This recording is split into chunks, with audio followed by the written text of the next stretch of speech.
Hello everyone, welcome to Bithi's kitchen. ঘরে থাকা অল্প কয়টা উপকরণ দিয়ে আজকে আমি আপনাদেরকে খুবই মজাদার আর একদম ঝটপট একটি নাস্তার আইটেম তৈরি করে দেখাবো। একদমই হেলদি আর খেতে কিন্তু অনেক টেস্টি। চায়ের সাথে বিকেলের নাস্তায় কিংবা চাইলে আপনারা এই স্ন্যাক্সগুলো বাচ্চাদের টিফিনেও দিতে পারবেন। তাহলে দেখে নিচ্ছি কিভাবে বানাতে হয়।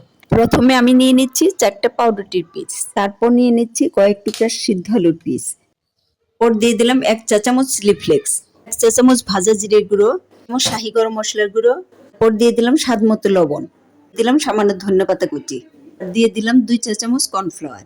এখন সবগুলো উপকরণ একসাথে মিশিয়ে একটা ডো বানিয়ে নিব। সামান্য একটু লবণ দিয়ে দিয়েছি স্বাদ মতো।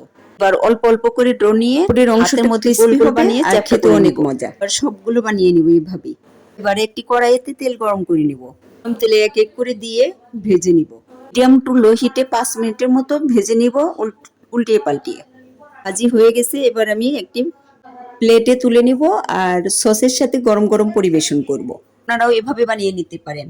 সেটা যদি আপনাদের ভালো লেগে থাকে তাহলে লাইক, কমেন্ট, শেয়ার দিয়ে আমার পাশে থাকবেন। সবাইকে ধন্যবাদ।